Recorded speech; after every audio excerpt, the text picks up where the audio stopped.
ನಮಸ್ತೆ ಕರ್ನಾಟಕ. ಅಲ್ಲ, ನಮ್ಮ ರಾಜ್ಯದ ರಾಜಕಾರಣಿಗಳಿಗೆ ಅಧಿಕಾರ ಸಿಕ್ಕಿದ ಮೇಲೆ ಬೆಲೆಯನ್ನು ಏರಿಸೋದು ಬಿಟ್ಟು ಬೇರೆ ಕೆಲಸನೇ ಇಲ್ವಾ ಅಂತ. 5 ವರ್ಷ ಅಧಿಕಾರದಲ್ಲಿ ಎಷ್ಟು ಅಂತ ಬೆಲೆ ಏರಿಸ್ತೀರಿ ಇವರು? ಸರ್ಕಾರದ ಈ ಬೆಲೆ ಏರಿಕೆ ದಬ್ಬಾಳಿಕೆ ನೋಡ್ತಾ ಇದ್ದರೆ ಉಪೇಂದ್ರ ಅವರ UA ಸಿನಿಮಾದ ಡೈಲಾಗ್ ನೆನಪಾಗುತ್ತೆ.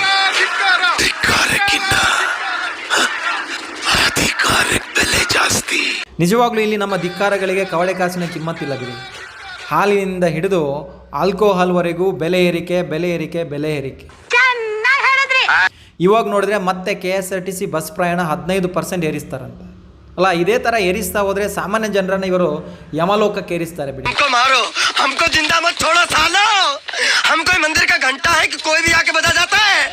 ಅಲ್ಲ, ಎಷ್ಟೋ ಊರುಗಳಲ್ಲಿ ಜನರಿಗೆ ಸರಿಯಾದ ರಸ್ತೆನೇ ಇಲ್ಲ, ಒಂದು ಮಕ್ಕಳಿಗೆ ಸರಿಯಾಗಿ ಕಲಿಯೋಕ್ಕೆ ಸ್ಕೂಲ್ ಇಲ್ಲ, ಅಲ್ಲಿ ಕುಡಿಯೋಕ್ಕೆ ನೀರಿಲ್ಲ, ಇರೋಕ್ಕೊಂದು ಸೂರಿಲ್ಲ. ಅದರ ಬಗ್ಗೆ ಇಷ್ಟು ಆಸಕ್ತಿ ವಹಿಸ್ಕೊಂಡು ಯಾರಾದರೂ ಕೆಲಸ ಮಾಡ್ತಾರೆ ಈ ರಾಜಕಾರಣಿಗಳು? ಇಲ್ಲ. ಇದು ಆಕ್ಚುಲಿ ಚೆನ್ನಾಗಿರೋದು. ಬೆಲೆಯನ್ನು ಏರಿಸೋದು ಬಿಟ್ಟರೆ ಬೇರೆ ಕೆಲಸನೇ ಇಲ್ಲ ಅಂದಿದ್ದು ಇದಕ್ಕೆ ನಾನು. ಇಷ್ಟೆಲ್ಲ ನರಕ ಸದೃಶವಾಗಿ ಜನ ಬದುಕ್ತಾ ಇದ್ರು ನಮ್ಮ ಜನ ಮಾತಾಡೋದೇ ಇಲ್ಲ,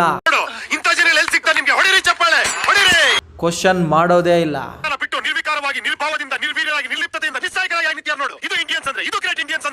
ಅಲ್ಲ, ನಮ್ಮ ಸೇವೆಗೆ ಅಂತಲೇ ನಾವೇ ವೋಟ್ ಹಾಕಿ ಸೆಲೆಕ್ಟ್ ಮಾಡಿರೋ ಈ ಜನಪ್ರತಿನಿಧಿಗಳನ್ನ ನಾವೇ ರಾಜಂತರ ಮೆರೆಸ್ತಾ ಇದ್ದೀವಿ. ಇನ್ನೇನು ಮಾತಾಡೋದು ಬಿಡಿ. ಇದು ನಮ್ಮ ಪ್ರಜಾಪ್ರಭುತ್ವ, ಇದು ನಮ್ಮ ಸೋ ಕಾಲ್ಡ್ ಪ್ರಜಾಪ್ರಭುತ್ವ. ನಮಗೆ ನಾವು ಮಾತನಾಡೋ ರೈಟ್, ಇವರನ್ನ ಪ್ರಶ್ನೆ ಮಾಡೋ ರೈಟನ್ನೇ ಕಳೆದುಕೊಂಡು ಬಿಟ್ಟಿದ್ದೀವಿ. ಯಾಕೆ ಗೊತ್ತೇನು?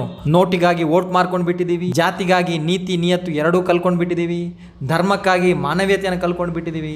ಕಿತ್ತೋದ ಫ್ರೀ ಗ್ಯಾರಂಟಿಗಳಿಗಾಗಿ ನಮ್ಮ ಮುಂದಿನ ಪೀಳಿಗೆನ ಸಾಲದ ಶೂಲಕ್ಕೆ ಏರಿಸಿ ನಾವು ಆರಾಮಾಗಿದ್ದೀವಿ ಬಿಡಿ. ಯೂನಿಟ್ ಕರೆಂಟ್ ಅನ್ನ ಫ್ರೀ ಪ್ರತಿಯೊಬ್ಬರಿಗೆ, ನನಗೂ ಫ್ರೀ, ನಿಮಗೂ ಫ್ರೀ. ಇದು ನಮ್ಮ ದೇಶ, ಇದು ನಮ್ಮ ಜನ. Great India, great Indians. ಇಲ್ಲಿ ಅನ್ಯಾಯನ ಪ್ರಶ್ನೆ ಮಾಡೋರೇ ಇಲ್ಲ, ಮಾಡಲೇಬಾರ್ದು. ಇನ್ ಕೇಸ್ ನಾವೇನಾದರೂ ಪ್ರಶ್ನೆ ಮಾಡಿದ್ರಿ ಅಂತ ಇಟ್ಕೊಳ್ವಾ, ಅವನು ಯಾವುದಾದ್ರೂ ಒಂದು ಪಕ್ಷದ ಬ್ರ್ಯಾಂಡ್ ಅಂಬಾಸಿಡರ್ ಆಗಿ ಆಗೋಗ್ತಾನೆ. ಆಗ ಮಾಡಿಬಿಡ್ತಾರೆ ಈ ಜನ. ಈಗಿನ ಯಾವ ಸರ್ಕಾರವು, ಮತ್ತೆ ಹೇಳ್ತಾ ಇದ್ದೀನಿ, ಈಗಿನ ಯಾವ ಪಕ್ಷದ ಯಾವ ಸರ್ಕಾರವೂ ಕೂಡ ಜನರ ಪರವಾಗಿ ಜನರ ಹಿತಾಸಕ್ತಿಗಾಗಿ ಕೆಲಸ ಮಾಡೋ ಹಾಗೆ ಕಾಣ್ತಾನೆ ಇಲ್ಲ. ಅವರವರ ವೈಯಕ್ತಿಕ ಹಿತಾಸಕ್ತಿಯ ಮೇಲೆ ಜನರಿಗೆ ಏನು ಕೊಡಬೇಕು ಏನು ಕೊಡಬಾರ್ದು ಅನ್ನೋದನ್ನು ಅವರು ಡಿಸೈಡ್ ಮಾಡ್ತಾರೆ. ಫಾರ್ ಎಕ್ಸಾಂಪಲ್, ಒಂದು ಪಕ್ಷ ಸರ್ಕಾರ ಬರುತ್ತೆ, ಯಾವುದೋ ಒಂದು ಯೋಜನೆಯನ್ನು ತರುತ್ತೆ.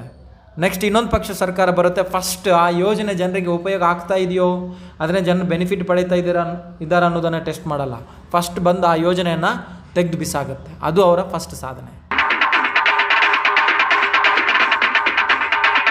ಇದು ನಮ್ಮ ದೇಶ, ಇದು ನಮ್ಮ ಜನ, ಇದು ನಮ್ಮ ದೇಶದ ರಾಜಕಾರಣಿಗಳು.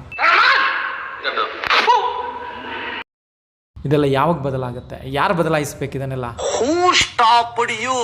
ನಿಮ್ಮನ್ನ ತಡೆದಿರುವವರು ಯಾರು? ಬೆಲೆ ಏರಿಸ್ತಾರಂತೆ, ಬೆಲೆ ಏರಿಸ್ತಾರೆ.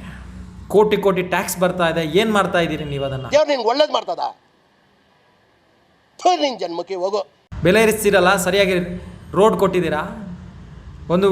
ಒಂದು ಶುದ್ಧವಾದ ನೀರು ಕೊಟ್ಟಿದ್ದೀರಾ? ಸಾಮಾನ್ಯ ಜನರ ಮಕ್ಕಳಿಗೆ ಒಂದು ಸರಿಯಾದ ಫ್ರೀ ಎಜುಕೇಷನ್ ಇದೆಯಾ? ಬೆಲೆ ಏರಿಸ್ತಾರಂತೆ, ಬೆಲೆ.